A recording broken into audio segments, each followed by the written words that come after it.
Yun mga idol, yan. Nagmunggo tayo at pata ang nilagay natin mga idol. Yan, pinakuluan ko na yung munggo mga idol. At syempre, yan, lalagay na natin yung pina-slice natin na pata mga idol. Ayan, talagang isasabay natin para manuot yung lasa niya ng munggo. Yan, baboy na baboy yan mga idol. Ayan. Halos napuno na naman ang aking lutuan at ililipat na naman natin yan. Yan. Habang pinakukuluan natin yung munggo, kasabay yung pata para sabay lalambot yan mga idol. At pagkatapos nyan mga idol, igigisa natin yung pata mga idol. Yan. Siyempre maraming sibuyas bawang para mas malasa mga idol. At ayan, siyempre marami din dapat na kamatis. Yan ang magpapasarap dyan mga idol.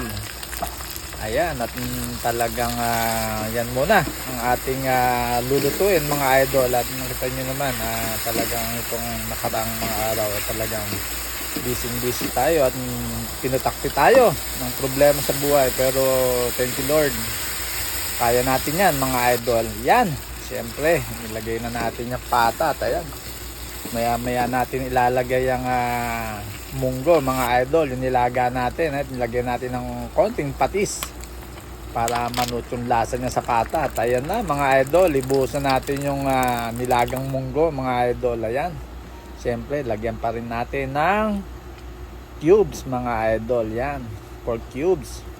Yan, maya mga idol, mga kulo ng konti, ilalagay na natin siyempre yan dahon ng malunggay para may pait siya ng konti. Yung mga sawi sa pag-ibig, yan. Ang palayang mas mapait ang mabigo sa pag-ibig, eka nga. Yan mga idol, sigurado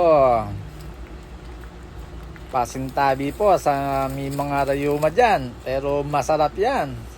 Ayan mga idol, malapit na at 10 na lang yan. Siyempre, ayan na ang finished product natin mga idol.